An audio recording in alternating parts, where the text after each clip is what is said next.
Hey there guys, this is Obsidian Chill. Got another video for you today, and I do apologize for the delay in the review for the new future Lex Luthor ally. I try to release these videos when I know they are in pretty much working as intended condition. When it released on test server, there was a bunch of things that weren't working right and had to be changed. They've even changed the damage since then, so I had to redo all the boss testing damage. So I don't want to bring that video out premature, and then essentially you guys are basing your decision off a video that the ally is not working as it's going to be on release. So that's why I tend to wait a little bit just until they get their stuff figured out. So with the future Lex Luthor ally, the first thing we'll know is that it's not going to be on the vendor. While it is not 100% confirmed, all the evidence currently is pointing towards that the Lex Luthor ally is going to be part of a new Lex Luthor time capsule that is confirmed coming. So it's going to be similar like Nubia, where you have to open 15, 20, 25, whichever they set the number at, time capsules, and then you would get the future Lex Luthor ally for free.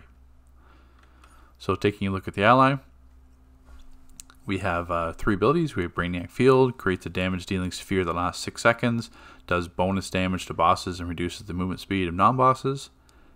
Exobyte Overdrive, when below 50% health, boosts dominance, restoration, vit, and defense for several seconds with a 30-second cooldown. And Breakout Trade, increases the duration of control effects, resistance gained from self-breakout upon self or group breakout, gain increased power. Now it is also going to be a legendary ally. So let's get into the testing. Okay, so to the ally future Lex Luthor, there are two components to his DPS ability, Brainiac Field. So first, it's going to create a damage dealing sphere, lasts 6 seconds. Bonus damage to bosses is the main point to view here. I'm also going to show the in the boss damage tick, so you can see actually what the bonus damage will look like, and the reduces the movement speed of non-bosses. Now this kind of ties back into, if you remember or recall, Wintry Tempest in the past. This is going back to like 2011, 2012. I think actually I don't even know if 2012 worked. This is going back to like 2011.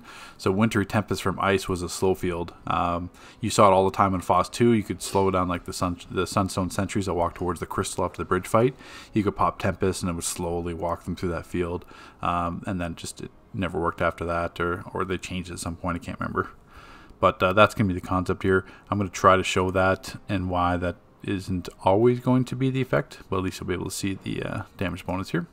So let's jump on Doomsday here. I just want to make sure that I'm not in combat. Okay, so we'll summon Lex here so you can see the spawn.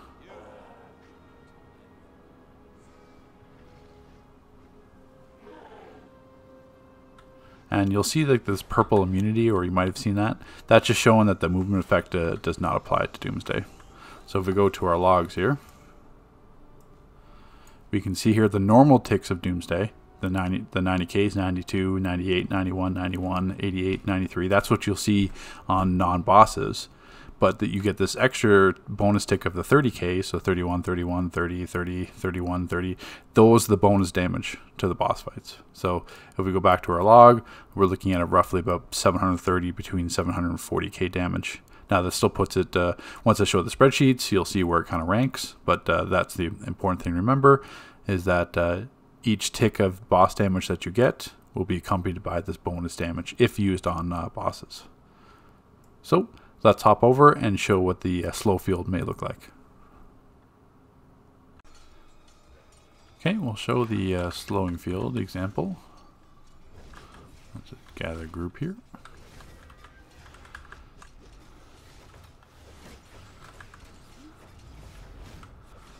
Okay, so we'll drop Lex. And then we're going to run away. So you saw two things there. One, the most common aspect of the slowing field, or even when it was introduced. So yes, it's going to hold some of the ads are going to stop, but it doesn't stop them from lunging out.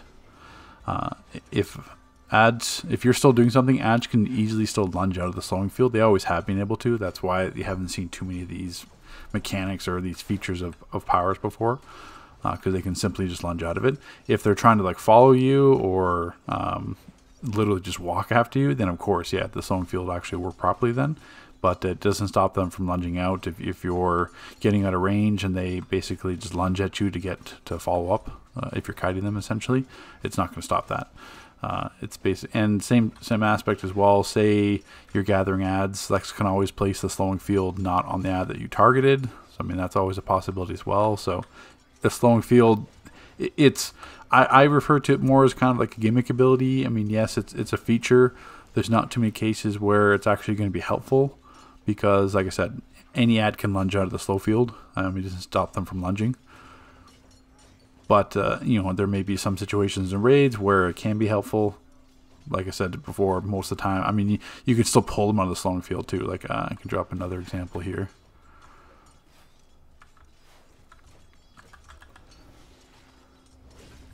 So say if you're like gathering ads or anything like that, it's still going to be the same concept. So we got a group of ads. We're going to drop Luthor. They're slowed. You can still you see they're all still lunging out of the slow field.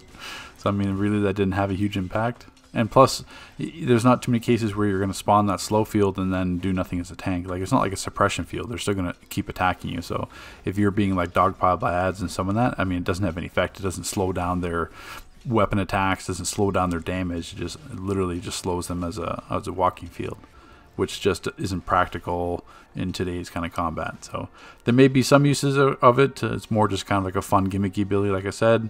I mean, it still doesn't impact the damage at all. You're still going to have large damage out of it. And then the bonus boss damage. But then the slowing field doesn't work on bosses anyway. So there's the Brainiac field DPS ability. And let's now touch on the passives. Okay, so for the damage breakdown of the allies, for future Lex Luthor, I'm in the process of updating all my allies to CR378, which is going to take some time. Also because it's difficult because I only have one tune on test server at 378, so then it makes the either testing single target as well. That's why this is all blank, because I'm not a smart man. I did all the AoE testing and then realized, hey, I can't redo that because I only have 378 on one tune. And then a live server I do, but then I don't have all the allies on live server, so it's a process. But I mean, for the sake of argument, you don't really necessarily need the other levels. I mean, it's all going to be similar damage anyway compared to AoE and single target on sparring targets. You already seen the bonus boss damage, but in terms of how the breakdown 1 through 10, 472 on AoE, 483 on single target. Now breaking down the actual ally breakdown, AoE still puts it much out of the range of the heavy hitters: Cyborg, Flashpoint, Batman, Death Metal, and Superman. On non-boss single targets, same thing, it's behind the heavy hitters.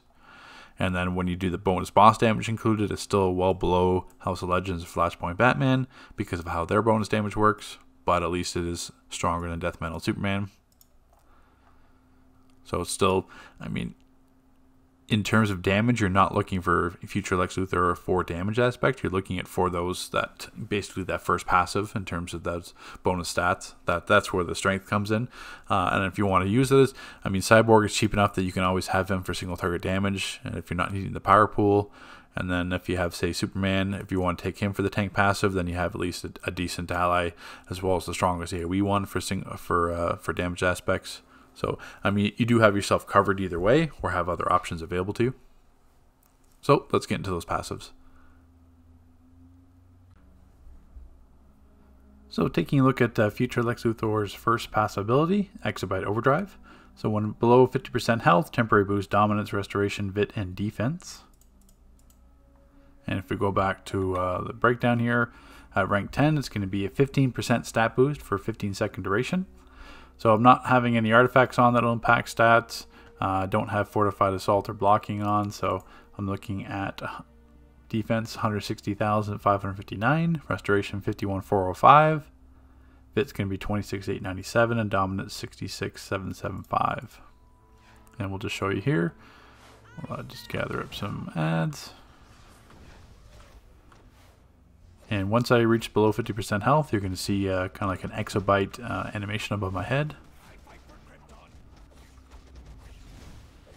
Yeah, there you see. Now it's active.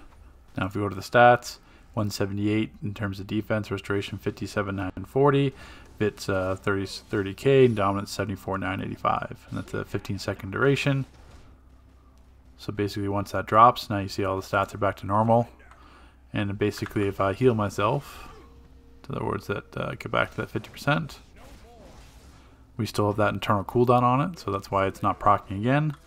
And then as soon as that 30 seconds is up, which you can kind of tell from hard light shield, now it's going to proc again.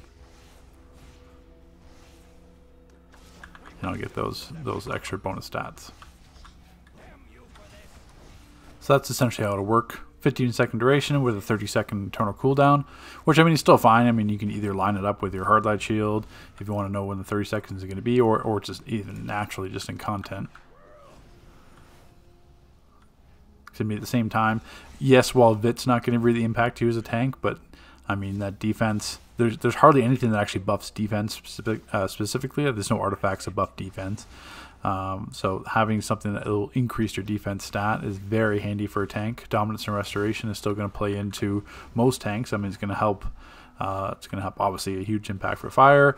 It's going to be still helpful for ice. It's still going to be helpful for, I mean, not as helpful for rage. Sorry, I mean even rage and atomic, because their heal backs are impacted only by the mechanics themselves, not restoration. But still I mean, it still ties into your shield restoration. I mean, defense is super handy because your defense usually is just limited by, I think I said defense is impacted by artifacts, but I mean, Mystic Symbol is the only one that really buffs defense. So that's going to be the advantages of it.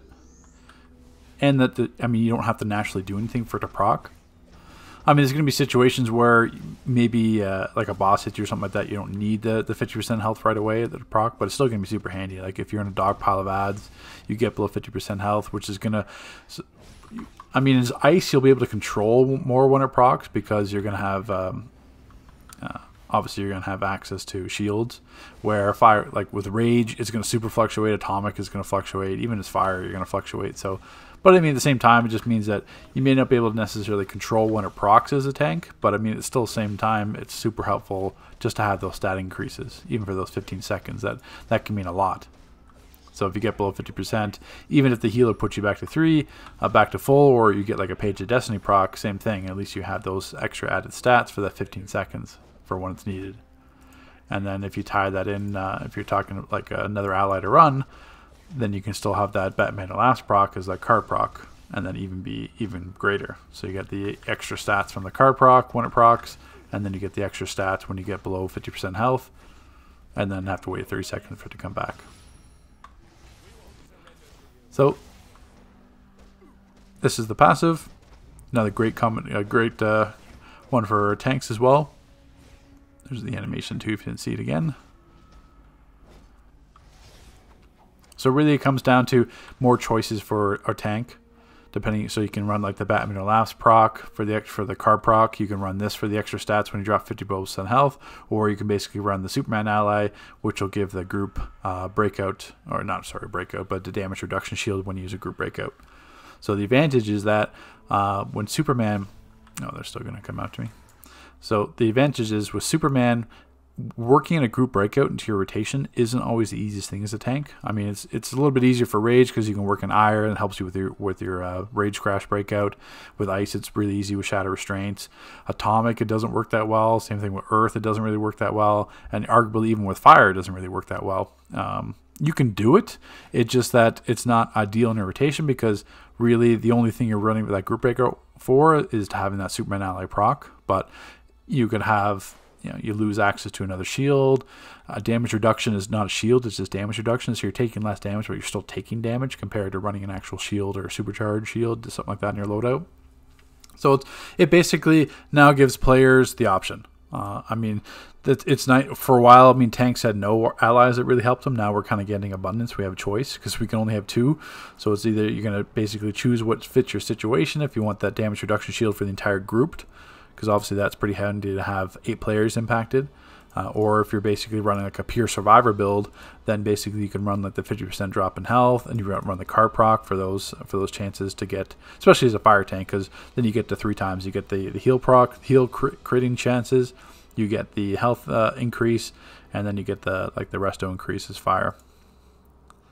So where if you're another tank, like say ice or something like that, or even atomic, that card proc may not be as beneficial for you, because if you're, say, you're atomic or rage or even earth, I mean, that critical health increase or that critical heal really doesn't do anything for you, because you don't have any self-heal abilities that work on actual stats rather than mechanics. So, for example, like if you're a tank where the card proc's not going to be maximized, then you can run Lex Luthor and Superman and get the same kind of bonus. So that's essentially it. We'll with the first passive. Now we'll jump to the second one. Okay, so now we're going to be looking at Future Lex Luthor's second passive, which is going to be Breakout Trade. Increases the duration of control effects, resistance gained from self-breakout. Upon self or group breakout, gain increased power. And what that actually means at rank 10 would be a 15% power boost and a 40-second control resistance duration. So we're going to do Metro just because these turrets are pretty handy because they stun each time. And we'll kind of go through a couple examples here. We'll do a self breakout, then we'll do breakout trinket just to show you that applies as well. And then we'll also do a group breakout using shatter. And then, sorry, just before we start, power pool is at 9,238.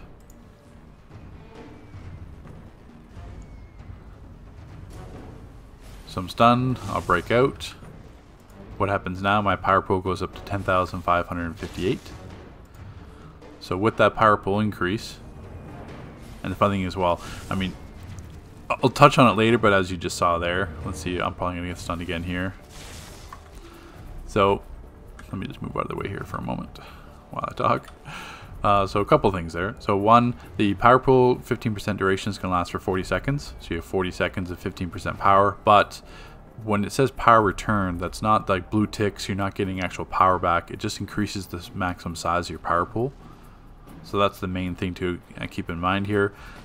If you're super powered spec, then it's going to help with your power regen, because your power regen and super powered is based on your power pool.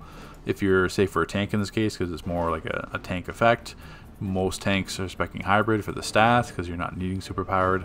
So then it's not going to have much more of an impact there in terms of that power pool. I mean, plus you can always run cyborg if you're an issue, something like that. But the 15% power pool is not going to be that felt. So I mean, you might get like 1 extra power out of it. So now we've dropped down to 9,238. I'm just going to do this again and show you with the trinket. So I'm stunned. I breaked out using the trinket. Same effect, 10,558. So your personal breakout and the breakout trinket will still proc the ability at the same time, and then if I use shatter restraints, it's going to do that as well, which will wait for the 40-second cooldown.